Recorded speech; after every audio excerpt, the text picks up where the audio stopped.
It's starting live video. Yeah.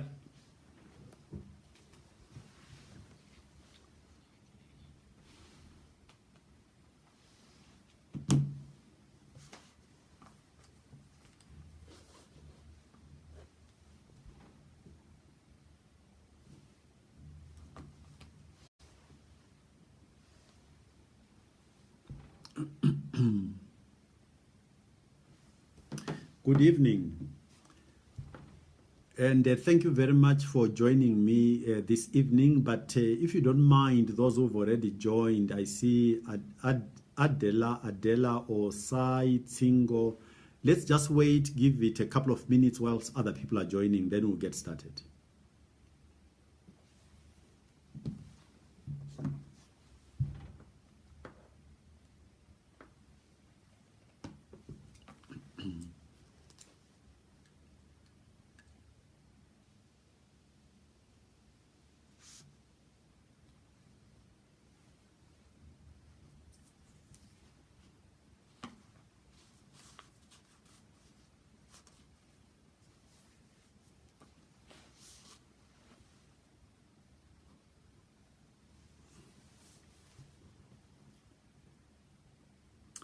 Lorenzo is saying hi. Thank you, Lorenzo. Good evening to you too.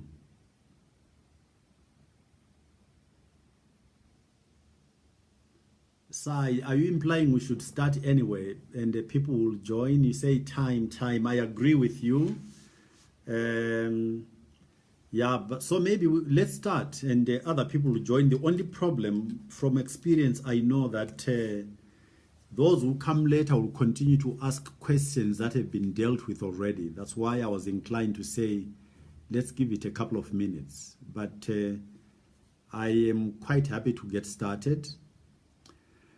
So in that case, let's get cracking. Let me tell you the issues that keep coming up, which I felt are worth having a session about, and so we can discuss, and hopefully some of you will then go and broadcast the message as per APA.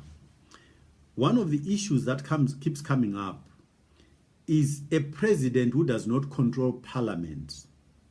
In other words, you win the presidency, but your party either is not represented at all or has got very few seats in parliament. Is that a problem? And then, of course, there is this issue about numbers.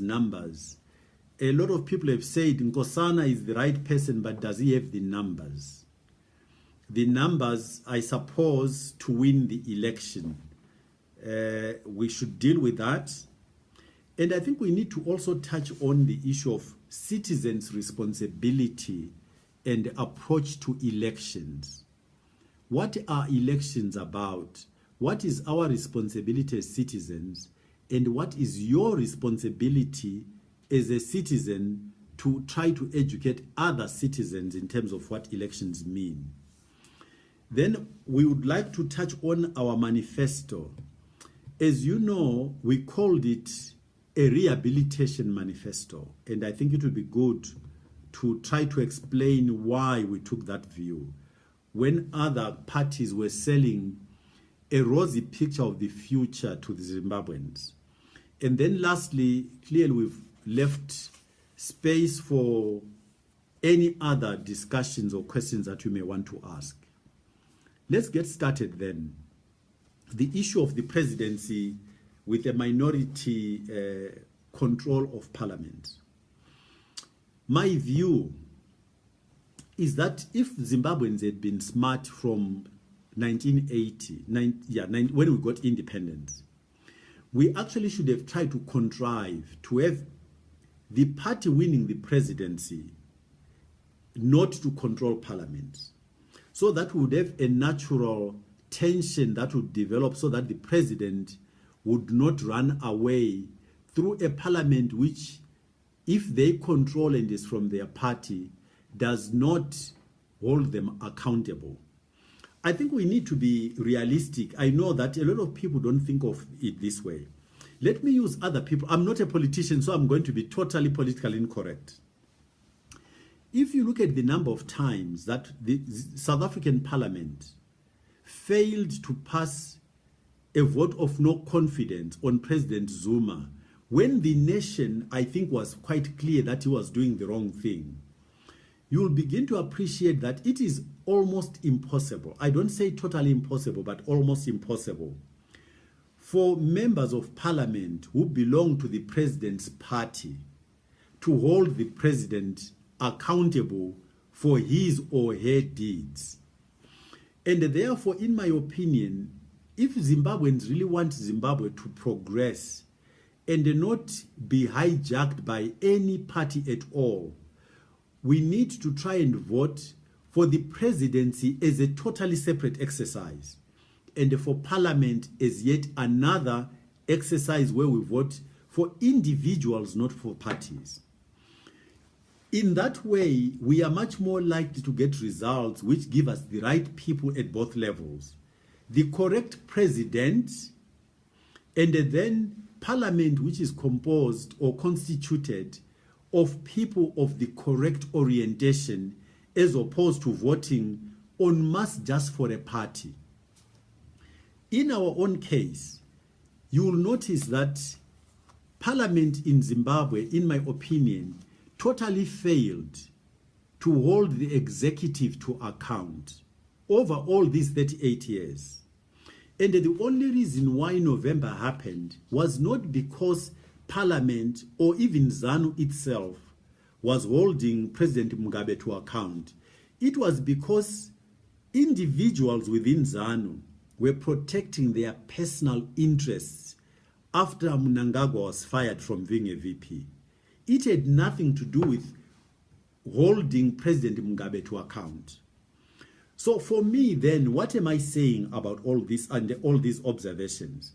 Is that we need to be realistic if we want accountability and recognize that members of a party do not or are not capable of holding the president of that party to account. In fact, they want to behave in a manner that pleases the head of the party. Whether they are in parliament or not, they are looking for patronage from the top of the party. So my view, ladies and gentlemen, therefore, is that if I were to be voted in, which I hope will happen, the fact that I wouldn't have a majority in parliament is a good thing, not a bad thing. Because I don't want to consider myself as exceptional in this sense. I think if power can corrupt anybody, we should be prudent enough and humble enough to accept it can also corrupt us. If I had the majority in parliament, I don't think anybody can guarantee that I would continue to behave in a responsible manner when I had people in parliament who were beholden to me and who wanted to look for favors from me, wanting me to appoint them as ministers and the like. So it is actually a good thing, therefore, to have a president from one party and the majority of parliament from yet another party, so that there is no natural, unhealthy allegiance between the two. So I hope that you really get this point, but we are quite happy to engage in terms of any questions you may have to try and thrash this out some more. But my view, therefore, is that not having a majority in parliament is actually a good thing. When you are the president of the country and you believe in accountability and you accept different views and contestation of ideas, and you also accept the discipline that you need to persuade the other members of your community defined as citizens of our country rather than members of your own political party, that is something you should welcome and work with to discipline you in terms of persuading rather than lording over other people what your views are. So that's my view, and we can get back to that if you wish. The other question which gets asked a lot is, does APA or does Nkosana have the numbers? Again, I'm not quite sure where this is coming from or why there is such a lack of understanding that you are the numbers. The people asking this question are the numbers. You have to go back to your individual responsibility. Your vote as an individual counts, and your vote and your position and preparedness to persuade other Zimbabweans is what makes the numbers. Numbers are not magic. They don't happen on their own. They are made by you. So if you, all of the people who keep asking this question, decided to support APA, support my presidency, the numbers happen because you are the numbers. You make up the numbers. So I don't think this is complicated. And my view, incidentally, if I may link this to the issue of rallies, when you consider that the people who attend rallies in this country are probably no more than 1 million people, let's make a totally wild assumption that all of these people who attend rallies are also registered voters. We've got 5.5 million registered voters. We've got about 1 million people who attend rallies, who go from one rally to another, collect t-shirts from all sorts of parties. But the majority of Zimbabweans actually do not go to rallies. Sorry, let me just put this phone, somebody's ringing, I'm not sure why.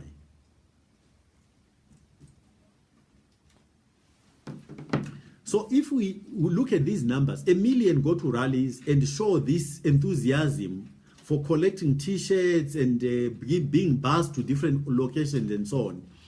That is not telling us anything about the numbers that would turn up to vote. So let's not get led astray by who goes to rallies. I suspect that the people on this call today, for instance, the majority of you will not go to a rally. But you've got a view about leadership. You've got a view about who should lead this country. Therefore, let's not jump from the visibility of rallies into the reality of an election and the outcomes.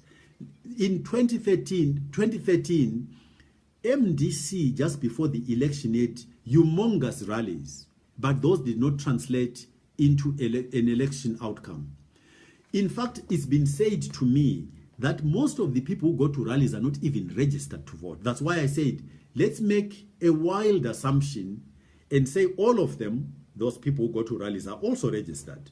But some people actually tell me that most of the people who go to rallies are not registered even. They make lots of noise, sound and noise, but when it comes to the vote, they don't count. A lot of Zimbabweans who do not go to rallies are the ones who will count. So be quiet as you are, but don't get led astray by the loudness of those who choose to express themselves in a very visible way. There are many more people with a different persuasion who prefer to be quiet and go about their business without making noise, but who have got a vote, they've registered, and they've got an opinion of where our country ought to go.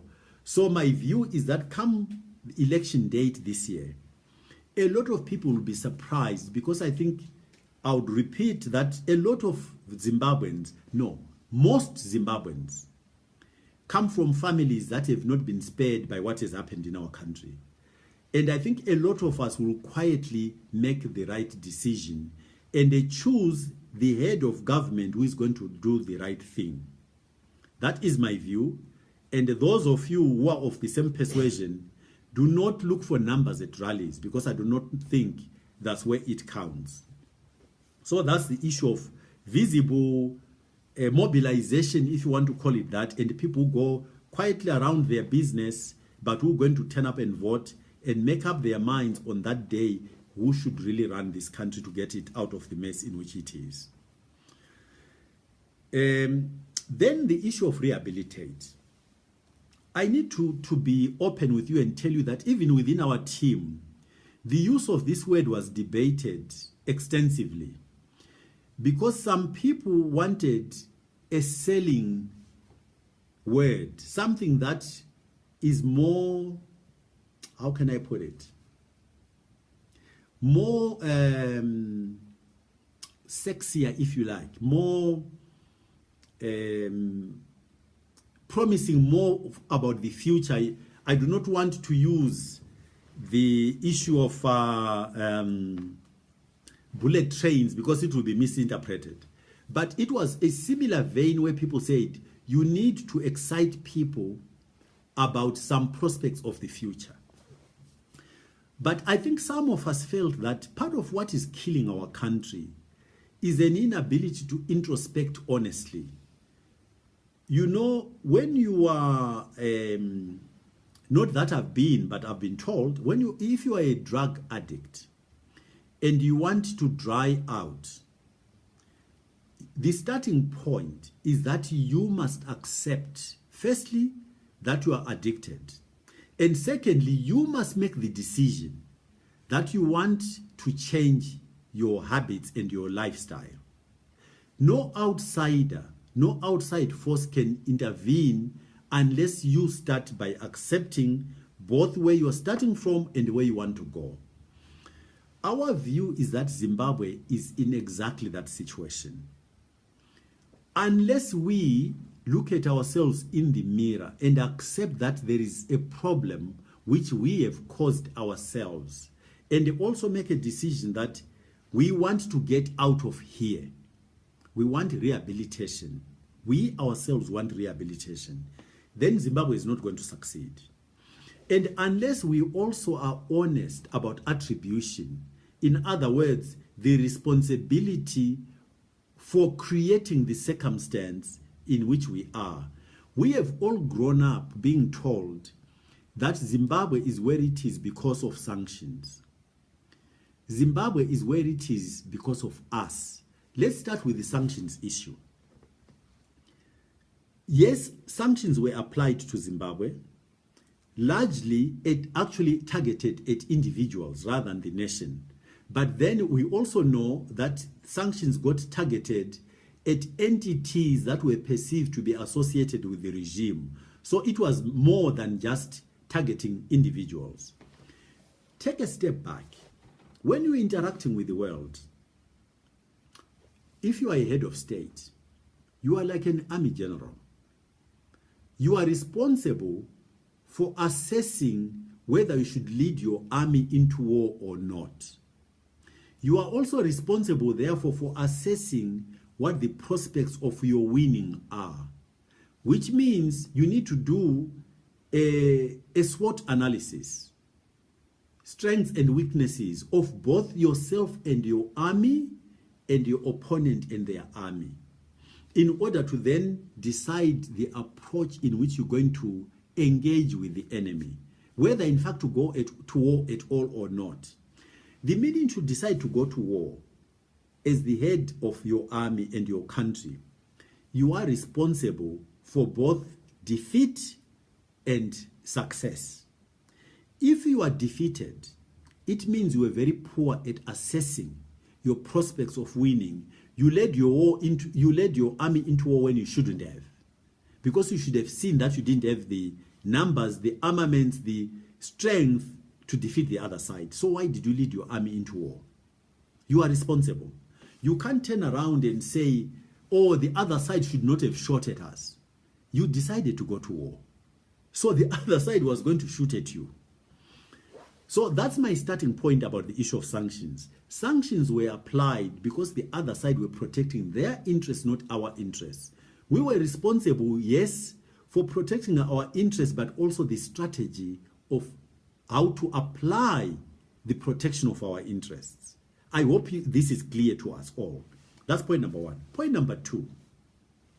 My personal view is that in spite of all of that, what really destroyed Zimbabwe is not even the sanctions. What destroyed Zimbabwe was the corruption that we as a nation then engaged in, depriving our nation of the resources that it needed, in fact, in the face of sanctions, to strengthen itself and withhold the pressure from outside. That's what destroyed this country, corruption.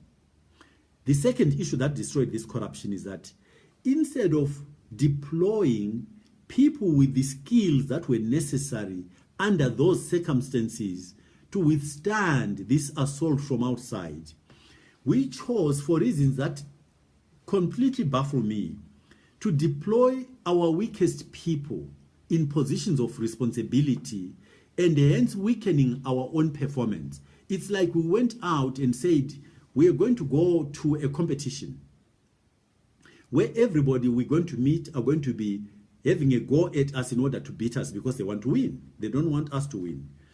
But instead of finding our strongest players, we went and found those who were nice to us in spite of them being weak players.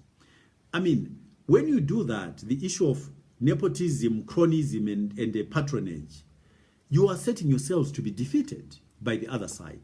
So we are responsible. And the notice, I keep saying we. I'm not pointing fingers at anybody because I think we as a nation need to take responsibility and ownership of this problem.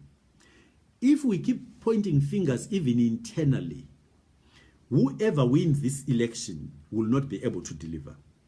Because the mistake we keep making is that we think the world loves us. The answer is no, ladies and gentlemen. The world is configured in such a way that governments are governments of nation states, not of the world. And as such, the governments of those nation states are responsible for looking after the interests of their people, not interests of Zimbabweans. The Zimbabwean government is who it is that is responsible for protecting our interests and looking after our interests. So we need to come together and understand. Firstly, we need to deploy the best team possible because we are in contestation. Let's not say at war. We are in contestation with teams from other countries who are out to win in every respect. And we are responsible for making Zimbabwe win. We will not do that if Zimbabwe deploys the weakest team available.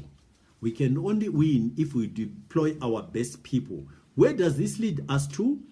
It leads us to APA saying, in order to deploy the best team possible, we need to adopt a mechanism that reveals who is out there, who is available, who can deliver in all of the areas that we need to deliver in. That's why we've said ministers are not going to be appointed just by me saying, oh, I know so-and-so, I like who, and so-and-so, and I appoint them as ministers. I don't know all the Zimbabweans that they are to know. I do not know lots of good people who are out there who could come and form our first team. So we have come up with the solution which says we're going to open this up and invite those who are interested to play in this team to apply so that they can be visible to us and then we can choose from amongst them. And some people have misunderstood this and said, oh, but there is a constitution which says this and this and the other. What I'm saying can still be done within the constitutional framework. Our current constitution says you can appoint 5 people who are not in parliament. So those people will be invited from mostly the diaspora, I imagine, actually, but not exclusively, to apply and occupy those 5 cabinet posts. But let me come back to the parliament itself. Parliament has got 210 people. We will be looking for only about 10 people because 5 of those will not come from parliament. 5 of our cabinet of about 15, 16 people will not come from parliament. So we'll only be looking for 10 out of 210. How do I go and just pick from who I like and who I know? That's nonsensical. It doesn't give me the best resource available. So what we're going to do is get even those who are in parliament to apply because we only want a very tiny subset from the people in parliament. So it can be done and observing the constitution. We will be very constitutional in our approach.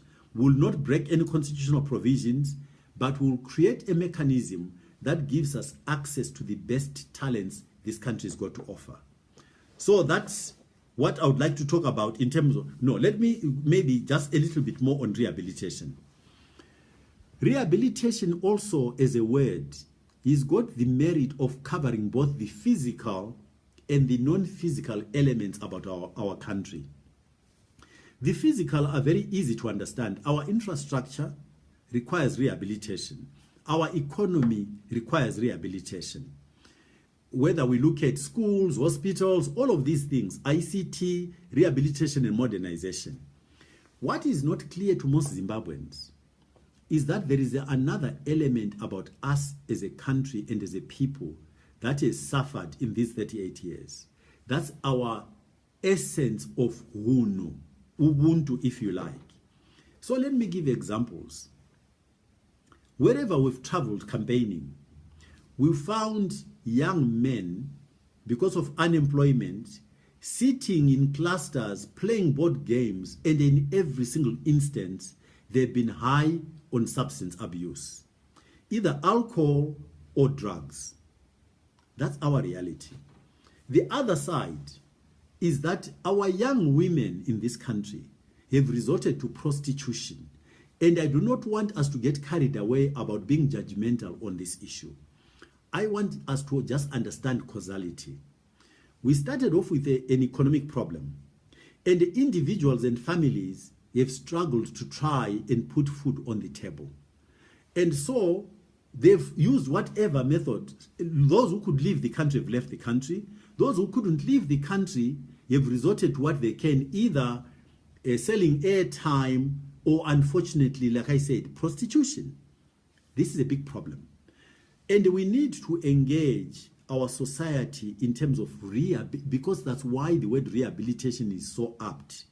We are going to have to win both our young men and our young women, or the youth generically, out of this situation that has been created by lack of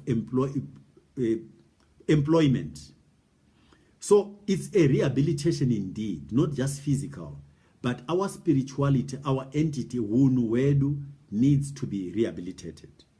That's why we chose, essentially, if you want to use one word, to label our manifesto a rehabilitation manifesto. Yes, we then added, in my speech in particular, rehabilitate and modernize. But if we ignore the rehabilitation component, we'll be making a big mistake. We'll start in the wrong place. We need to absolutely rehabilitate our country and our society whose fabric has been destroyed. That's the reality of where we're starting from, ladies and gentlemen. Now, I would like to try and see, I see AC Lumumba is saying I'm mocking myself. I'm not sure in what way I'm mocking myself. I would like to see if I can read any of the questions that are scrolling over and deal with those as they come up. So please, I want to open it to any other questions that you have. By the way, don't worry about AC. This is the essence of democracy. Let rip as he likes, as long as he will afford other people the same privilege of giving their views and their opinions. That's fine by me.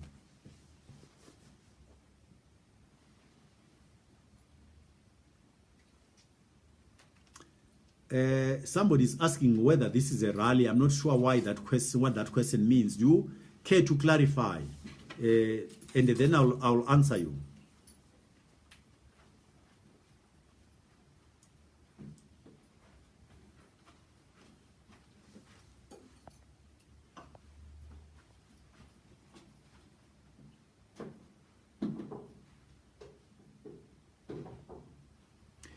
Singo, you say we need to be answered. What was your question? I'm strolling to see whether I can see your question.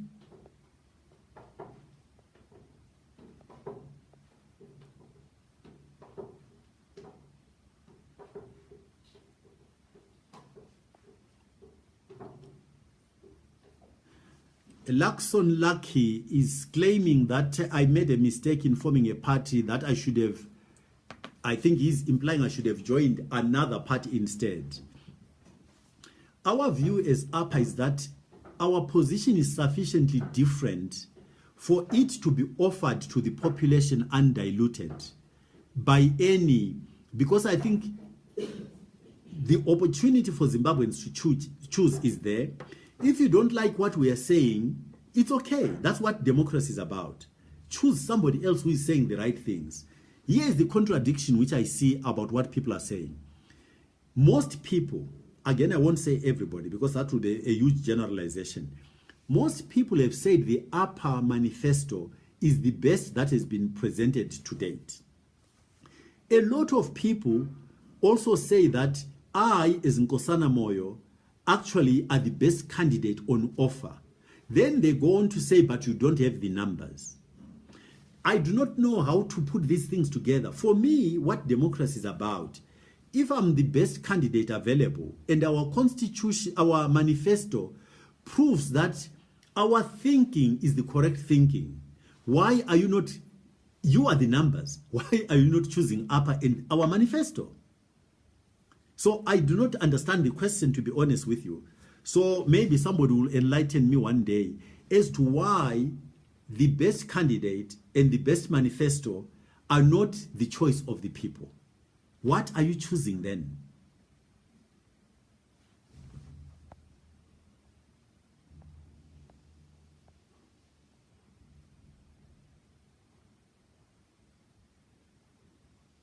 Maybe AC, I don't mind. I know AC personally. So maybe AC would care to explain to me why I'm mocking myself in this live stream. I'm quite happy to engage AC if you care to tell me what the mocking issue is about.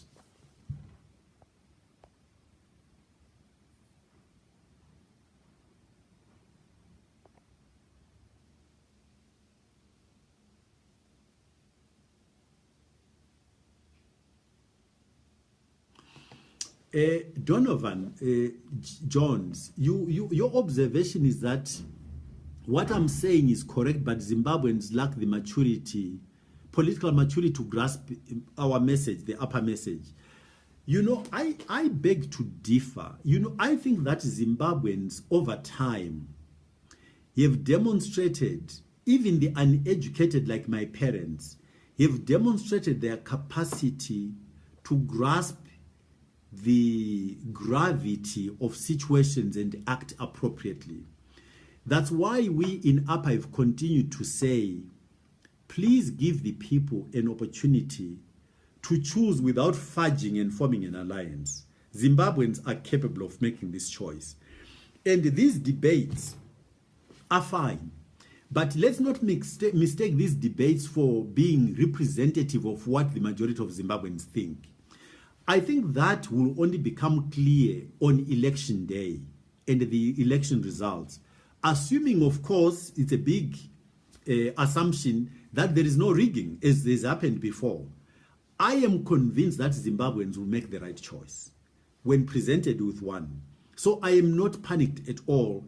And I also recognize the people who participate, the people who are most vociferous on social media, that they've got a view, they've got a right to that view, but they are not a majority, as you know.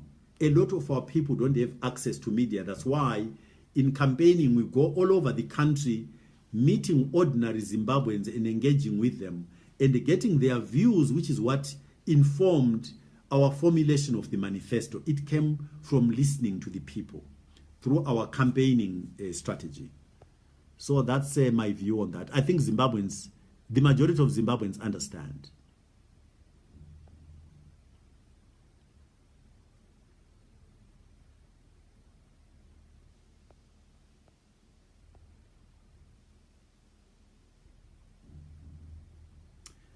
I see AC has given me a name. He's added Cooper to my name, and I'm not sure what the objective of that is. You know, ladies and gentlemen, I mean, on this issue, something that I think we need to think about in terms of maturity. I think democracy, for democracy to work, it behoves us, all of us, people like AC Lumumba included, to learn how to engage with each other without becoming disagreeable. It's important for us to allow the contestation of ideas without becoming disagreeable. And that comes from a humility of understanding that one is not always right. But if you accept that you may not be right, you at the very least owe it to your other citizens to listen to what they've got to say. And hopefully respond to what they've got to say with respect, even when you disagree. That is what maturity demands. When you resort to insults, I think it shows an immaturity and actually stands in the way of a healthy contestation, which should improve the quality of our thought processes. And I think one could attribute part of our inability to introspect as a people, as a nation, to that kind of behavior. Because when you resort to almost like wanting to shame somebody because they've disagreed with you, your attitude is saying they should not even verbalize what they think. They've got no right to openly express their views. That is, in my opinion, unfortunate. So AC, you are welcome to engage with me. I would like to challenge you to please be more, to accept that you're not the smartest person around. Neither am I. There are other people with very good ideas who deserve to be heard and engaged with in a respectful manner, just as you deserve to be engaged in a respectful manner. Thank you.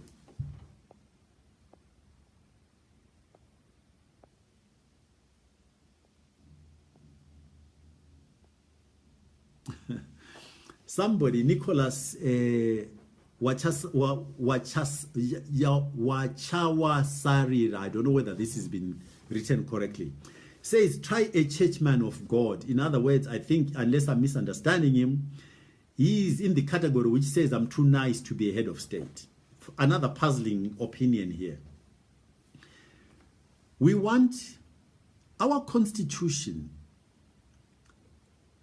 says that we should run a country, and the person or the people who run this country should create a united country, a prosperous country, a country that can manage diversity, accommodates diversity, a country that is peaceful. When people say that I am too nice to be head of state, I think if you actually went and read your constitution, you would understand that you are in contradiction with what the Constitution wants us to do as those who aspire to be leaders. Exactly what you're criticizing me for being is what the Constitution demands that our government becomes. So if you want to live in a country that is prosperous, that is peaceful, that is united, that respects human rights, that respects diversity, shouldn't you actually choose a head of state who is nice? Because the implication is that those who should lead us are people who are not nice. That's the way I understand this. And hopefully somebody would care to explain to me what country they would then create, what environment they would create for us as a people, if they are people who must, by definition, not be nice in order to lead us. I'm not smart enough to understand this.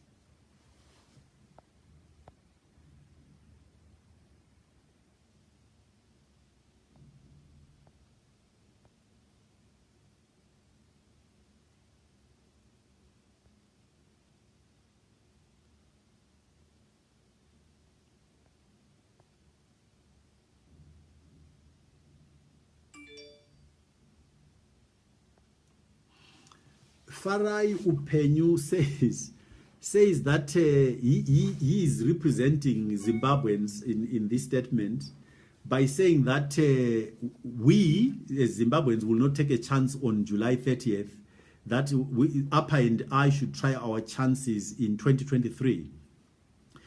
We happen to disagree. I think elections and democracy are a process. They are not an event. So we will continue to try and sell a different way of doing politics to Zimbabweans. We'll start now. We've started already, and we'll continue. And this is work in progress, and it will continue for as long as people find it attractive to join a different offering that is an upper perspective. So I think that actually even this year, in a couple of weeks' time or thereabouts, a lot of people who are putting across these very stark positions about it's not possible, it's too late, may be surprised when Zimbabweans actually decide otherwise and say We have suffered long enough. We want an economy that works. We want a country that is rehabilitated to be in its right place within the global family, that APA could come up as the winner in a few days, in a couple of weeks' time. So let's not be arrogant and think that this is a given or a done deal, because I don't think it is. So let's wait for the elections and Zimbabweans will speak.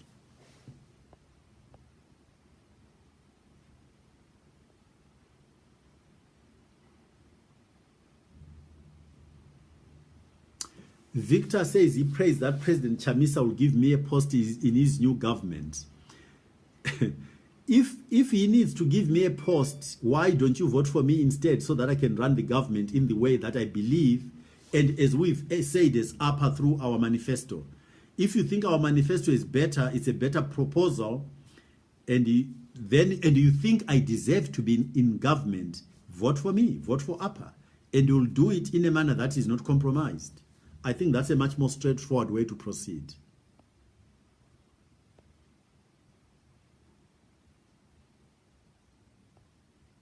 Thank you, Tendai Mackenzie, about your support and vote for APA. We appreciate that.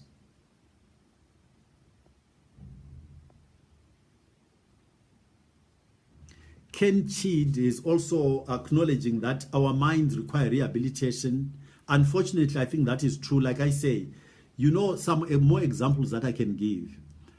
Just get onto our roads and look at the way we drive, and look at the way we treat each other on those roads. Who would doubt that we need rehabilitation? I mean, it's just as clear as day. This country requires serious rehabilitation from the way we work, our attitude towards each other, and like I say, the physical infrastructure and the economy. The word is rehabilitate.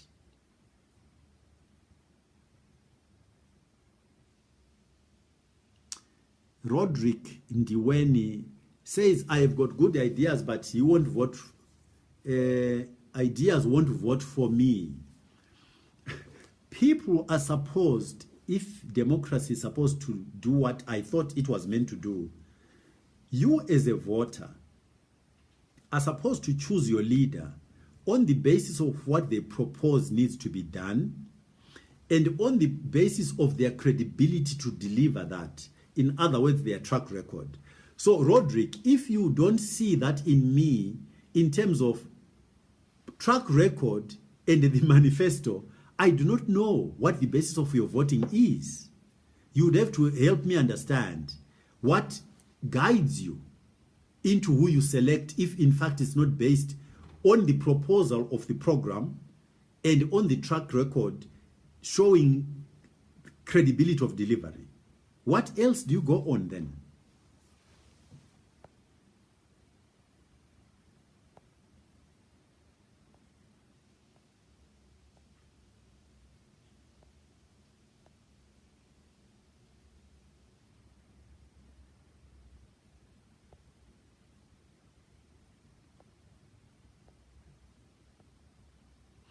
Oh, Nyasha Chipoka asks who interviews the candidates. I take this is about cabinet. That's a valid question. We are going to form a panel. We're going to choose a panel that can then look at the CVs and interview these candidates. The ministries are known. Remember, they are in our manifesto. So the ministries are known. Therefore, essentially, what remains to be done is to flesh out a job description around each ministry. And then the interview panel can interview these candidates and make decisions about who, make recommendations to me. At the end, I will have to appoint them as per requirement of the Constitution. So the interviewing panel will then make recommendations on the basis of the outcome, like any other recruitment process. That's how we're going to do it.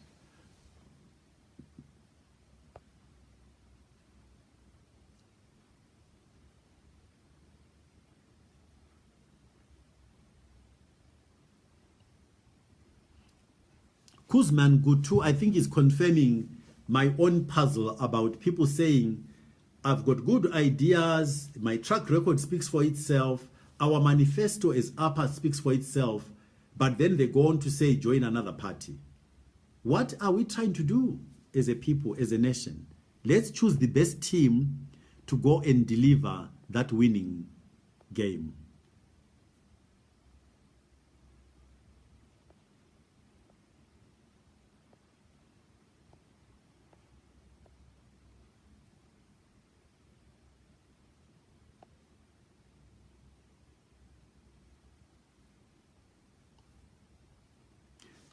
Sisam Tunzi, thank you very much for supporting APA and myself. Please try and persuade other people within your sphere of influence to do the same. Let's make this, those who support what we're saying, which I think is based on a very logical approach, take the campaign to the streets, take it to your friends, take it home. Let's deliver our country because we can. It is absolutely possible. Maybe allow me to just make an observation. When you look at how overrepresented Zimbabwe is on international bodies, you cannot escape the fact that this country is highly talented. We just as a people have chosen to ostracize our talent instead of welcoming it home and giving it prime time in helping us become a winning nation. We've let other people take our investment and use it, and often against us, in the sense that by depriving ourselves of this talent, these people are building other people's countries rather than building our own. Let's get them home. Let's give them an invitation to come, and I'm sure a lot of them, not necessarily all of them because it's not necessary. Let those who are willing to come back feel welcome and come back and contribute in creating a winning team for this country, because it can be done. Incidentally, so that there is no misunderstanding, people who are in the diaspora, in my opinion, are not a problem. We again mistreat them because we don't treat them as citizens who've got rights in this country. We need to accept that, to learn to accept. People in the diaspora are an incredibly important extension of who we are here for purposes of intelligence and trade and tourism, persuading other people to come to our country through being our ambassadors in the way they behave, in the way they live their lives, so that other people will say, you know what, I really enjoy interacting with these people. I want to go and see where they come from. So they will work for us. Those who want to come back should be invited. Those who want to stay in the diaspora should be welcomed to now become part of our arsenal, if I may put it that way. So APA's attitude towards the diaspora is both welcoming in terms of those who want to come back, please come back. But those who want to stay out there, it's a choice which we recognize and accept, and it's your right. But we'll treat you as a citizen with all the rights that you deserve to have.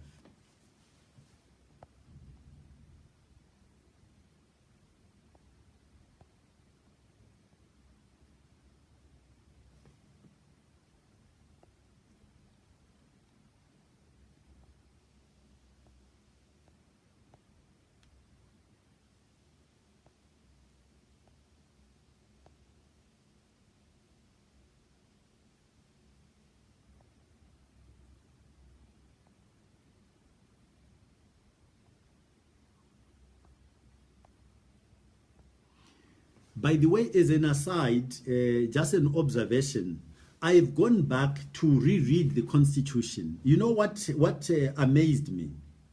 I suppose now, in the light of all the manifestos and so on, the conclusion I came up with was that, and I hope you really understand this, and if you haven't read, go and reread the Constitution. If you haven't read it recently, reread it. Our Constitution, although clearly it's not perfect, there is no document that is perfect. No constitution is perfect. But everything that we, all of the different parties, have promised in all our manifestos, all of it is actually provided in the Constitution. So at a high level, all we could and should have done was all of us to commit to upholding the Constitution. Issues of inclusivity are dealt with. Issues of devolution are dealt with in our Constitution. Issues of probity in terms of governance and no corruption, all of it is in the Constitution. So to be honest with you, all we needed to do as political parties was to recognize that we have not respected our constitution. And if a party absolutely commits to respect our constitution, this country will prosper, both economically, in terms of human rights, in terms of inclusivity, in terms of gender balance and respect and youth. It's all in there. The fact that we are where we are tells you that we've been ruled. I'm trying to find the right word. We've been ruled by people who do not give a toss about the constitution. That's the reality. Because our constitution provides for all the things that this country needs in terms of, like I say, management of the economy prudently, governance, no corruption, inclusivity, devolution. It's all there. We just, as a people, have been ruled by people who do not respect it.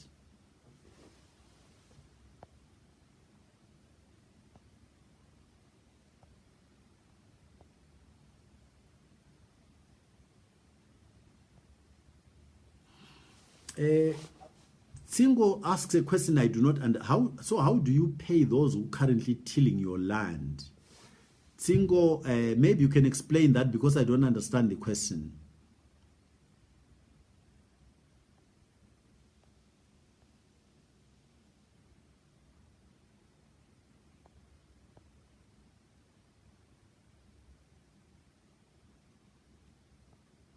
Somebody says I'm over ambitious.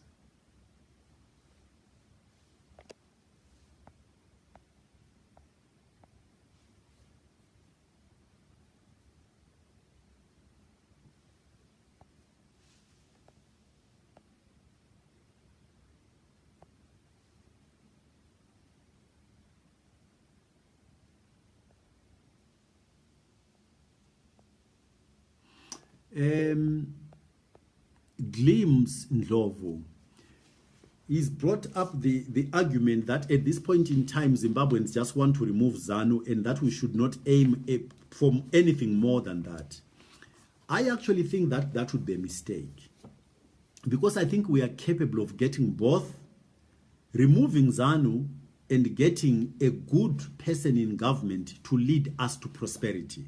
We can do both. It's not an either-or situation. We can absolutely do both. So why would we settle for half when we can get a full loaf? Let's go for the full loaf. Remove ZANU and get a government that will do the things that need to be done. It's within our reach. Let's get it done.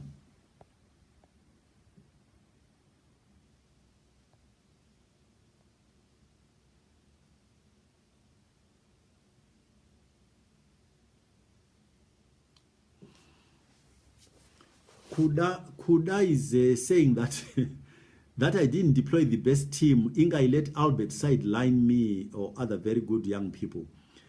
I do not know what that means, Kuda, and it's a pity that you choose to. You are saying that you are better than Albert. You'd have to engage with me and explain why you say that.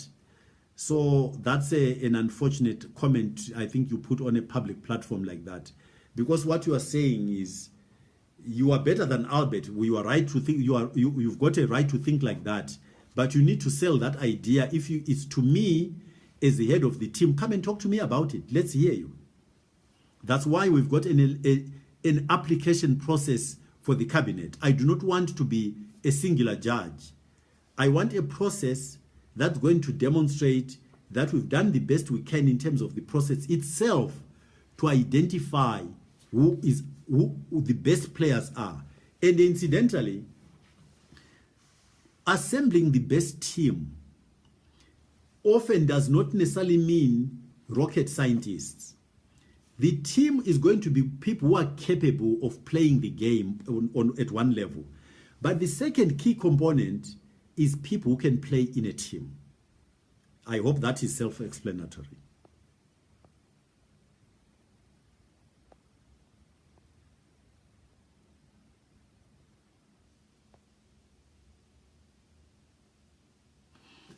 Nyaradzo Chinyanga says that he respects me, but unfortunately African politics is about numbers.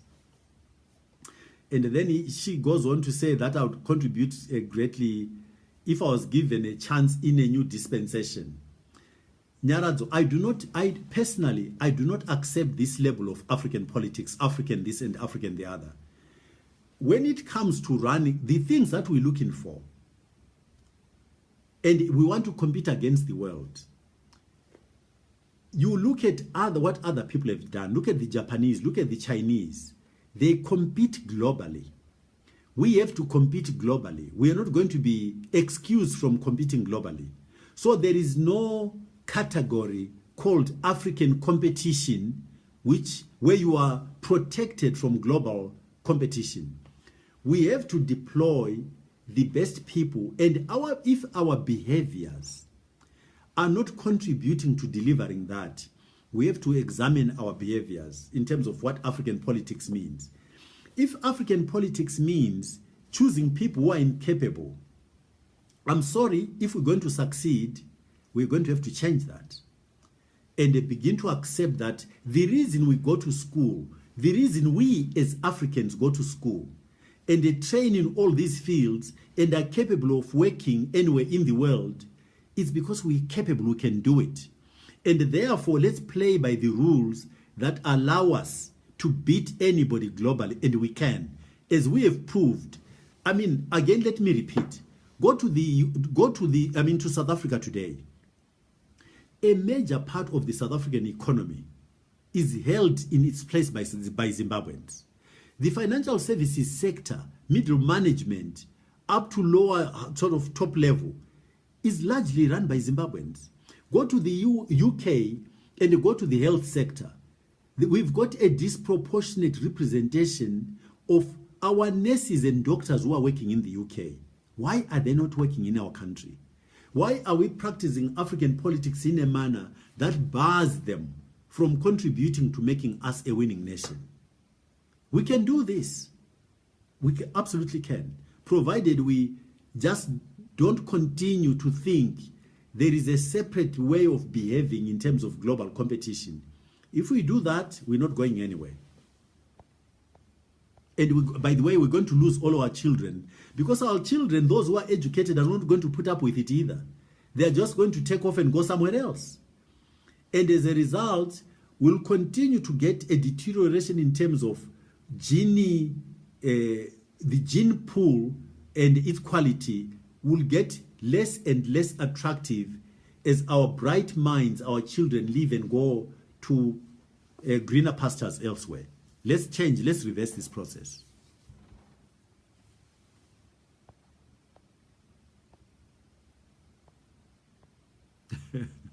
AC Lumumba, again in his insulting way, thinks I should say Ndinopenga.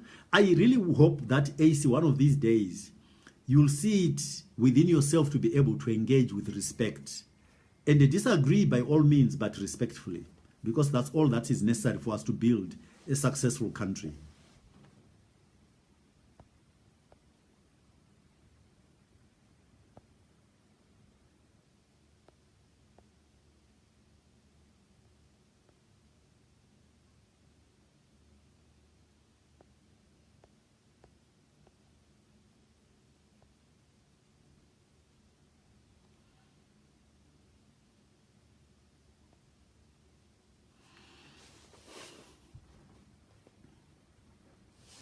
And I see that Kuda also has been, Kuda Musasiwa has been posting comments which kind of veer to the AC kind of thinking about insults and stuff.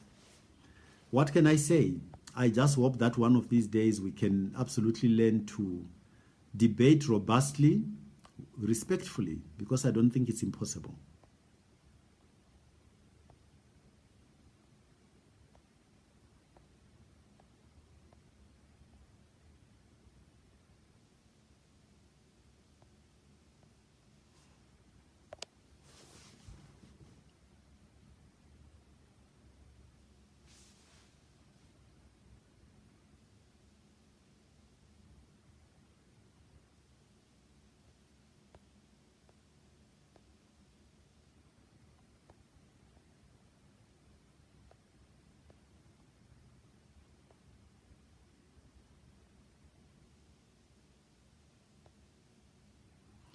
Kuda Matenga said examples, but I'm not sure what. I wish you had said in your question the examples you want, and I would be been quite happy to provide them.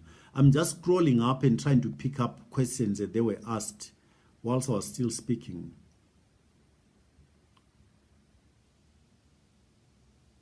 And AC again, the insults. Sad, yeah? I do not know what kind of society we think we can build and what kind of children we want to bring up if all we can do is insult each other and drive the way we do and think it's okay. And the children sitting in those cars as we do those mad things as we are doing on this live stream.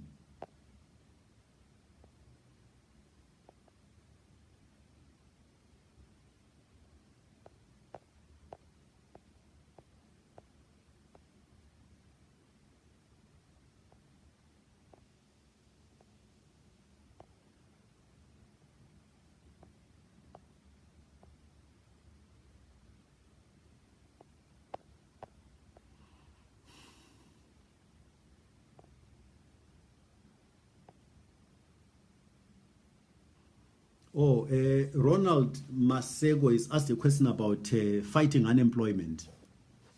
Very important question, Roland.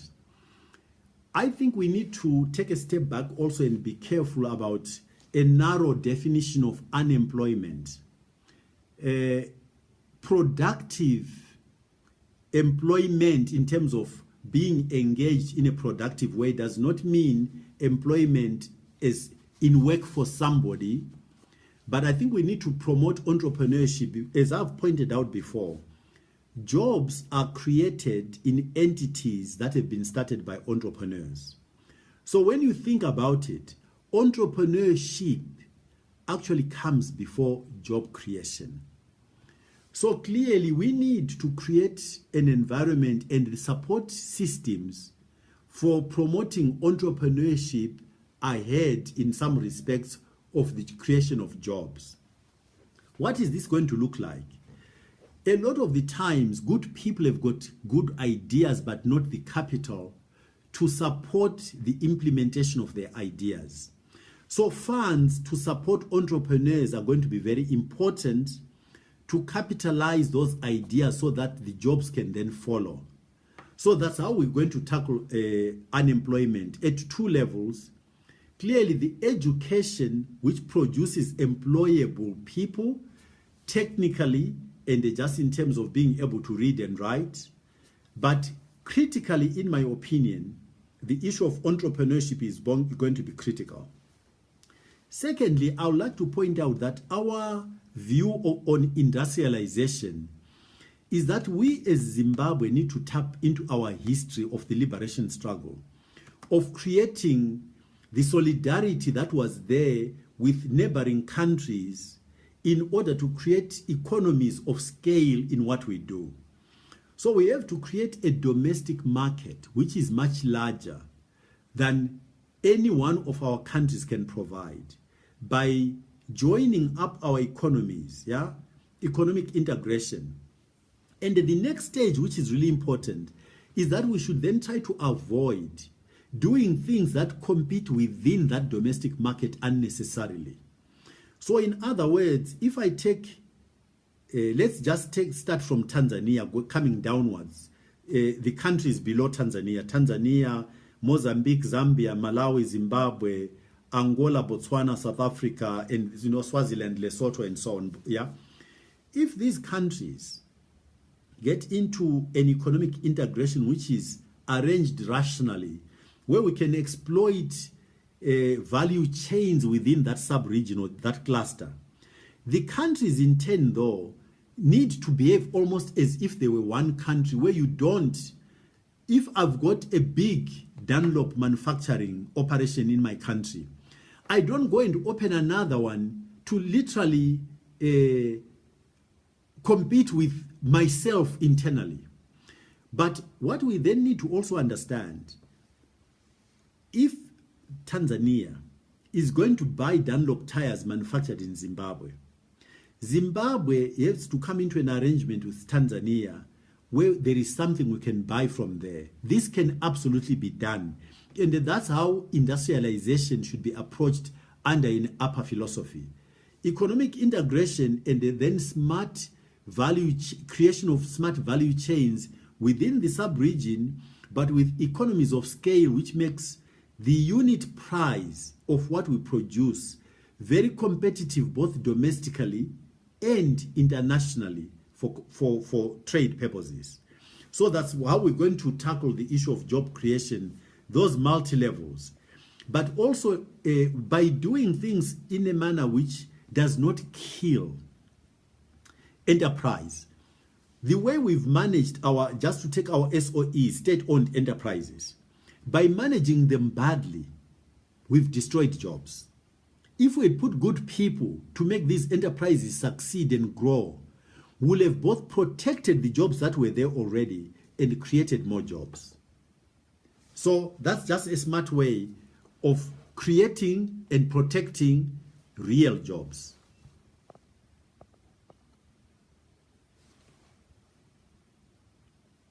Lorenzo Nyoni, you had asked about regional integration. I hope I've just answered it. I hadn't seen your comment, but I hope this deals with it.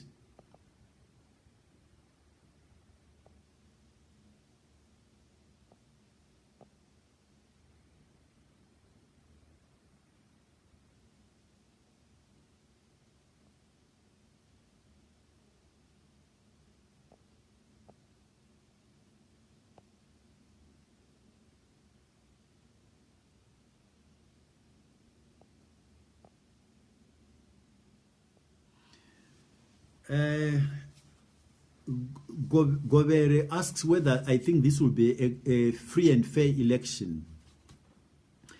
I think that, like everybody else, I am worried about ZEC's behavior. And I'm not sure what motivates their behavior, because it appears to me they either do not understand that in order to mend the damage that has been done historically in terms of trust in the institution they run, they ought to go beyond the call of duty to create transparency beyond what is prescribed in the regulations. Because when there is nothing to hide, you don't hide anything. There is even if the rules don't allow you to keep things to yourself, but when you understand you are trying to mend broken relationships and there is nothing you are giving away by being transparent, why would you not do that? Why would the issue of the printing of the ballot paper, how it's stored, all of the logistics to do with the election, what is there to gain by being secretive? When you're being secretive, your messaging, given our history, is that you've got something to hide. So I am sorry about this question, because ZEC's behavior is not making it easy for me to answer this question. All I can say is that in their unfortunate demeanor and behavior, they are creating the impression that these elections will not be free and fair, which may not necessarily be the case, but their behavior inevitably is leading us to think that way.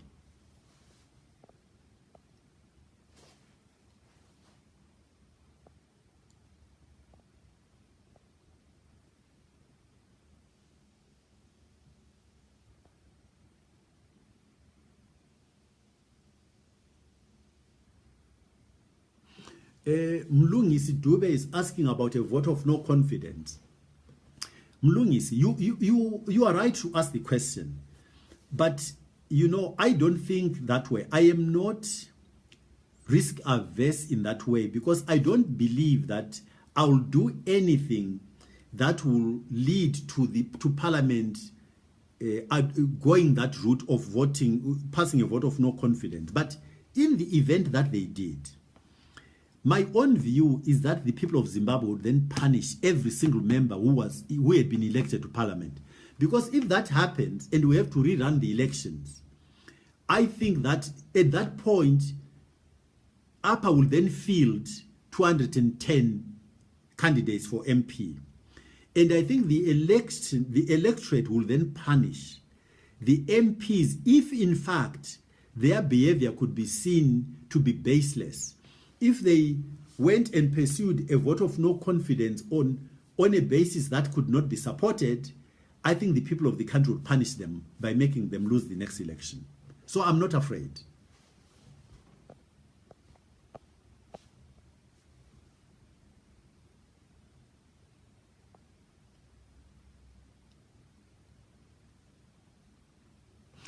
Willard Mbengegu is asking about the qualifications that I would expect key ministries such as finance, justice, ICT, and industry to have.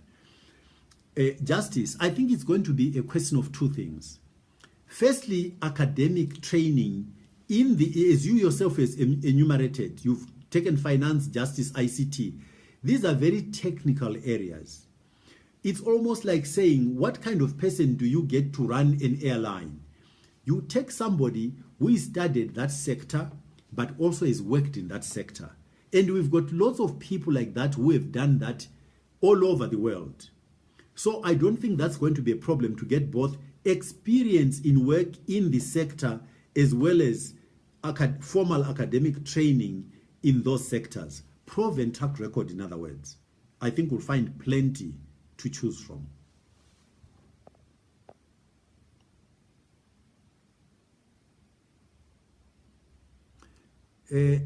Ndongwe asks whether I think we really stand a chance in these elections. Ndongwe, the short answer is absolutely yes.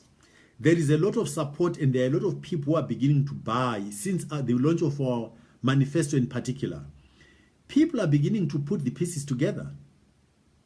I keep pointing out that I personally am very cautious about unbridled criticism of President Mugabe, for instance.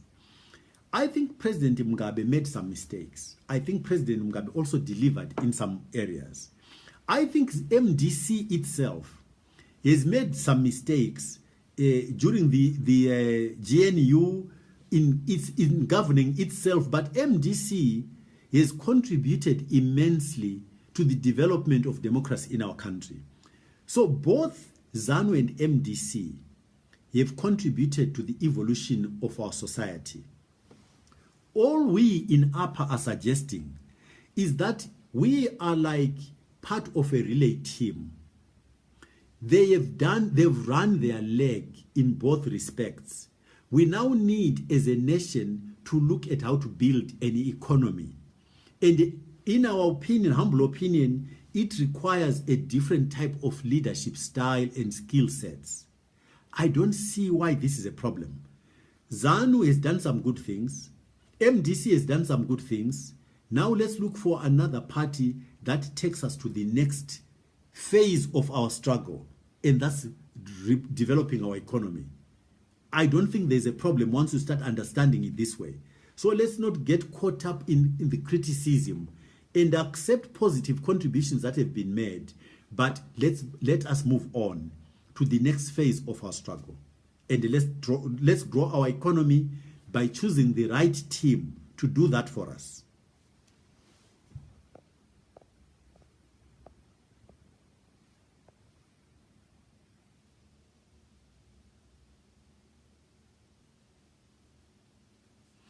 AC Lumumba is asking a question about, let me read it exactly as he's written it. My question is, how will you balance the interests of all of the special groups if you win president but lose parliament? There is nothing in our manifesto. And this is a very critical, thanks AC for asking that question.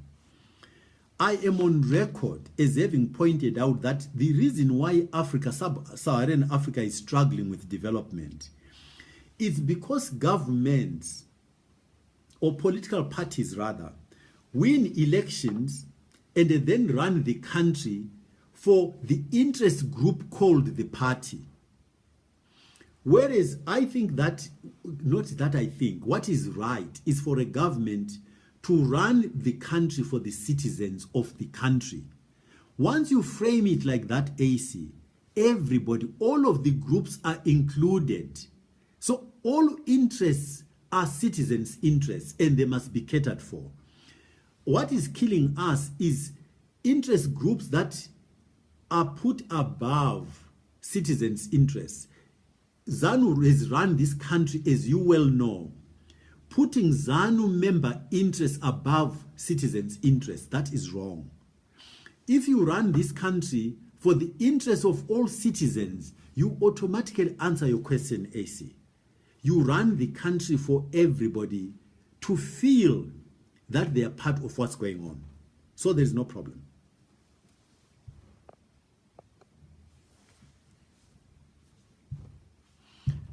I would like to maybe answer a couple of more questions and then close. We've gone past the allotted time, but that's okay. But a couple of more questions. I'm scrolling through to see what I can find.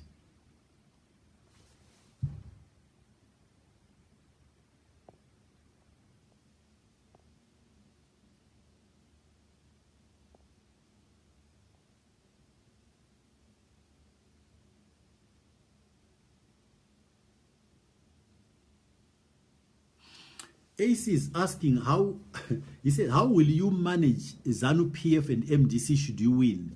I don't know what he means by manage. I'll manage Zimbabwe. My job will be to manage Zimbabwe, not the other political parties.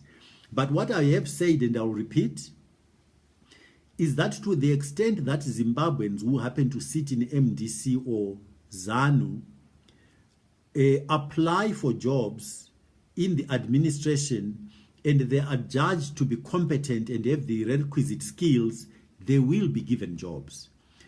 The first and foremost thing for us is that they are Zimbabweans. They are MDC and ZANU PF second.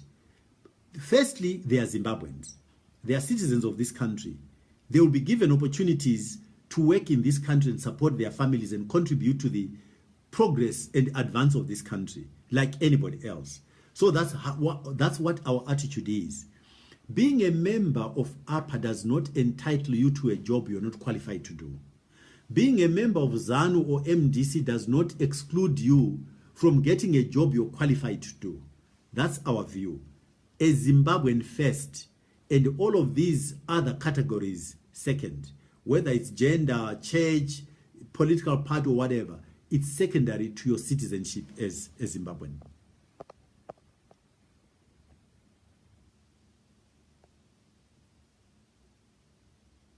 Yeah, let me take this as the last question. Francis Madziwa says, are all the registered voters getting your message? Francis, my appeal to you is that if you agree with what we are saying as APA and what I'm saying as the president of APA, prospective president of the country, take the campaign, which is about your country, and make it your campaign. And everybody listening to me, make this personal. You are the people, you are the numbers, you are the campaign. Go and talk to the people who are within your sphere of influence and say to them, ladies and gentlemen, let's get this done for our country. It is not about me. If you think I'm the right leader, if you think the APA manifesto is the right document of how we should be programming our interventions, then persuade the people you've got access to, you've got influence over, to vote for me, vote for APA, and let's form a government that will execute on what we've been saying. Thank you very much and good night.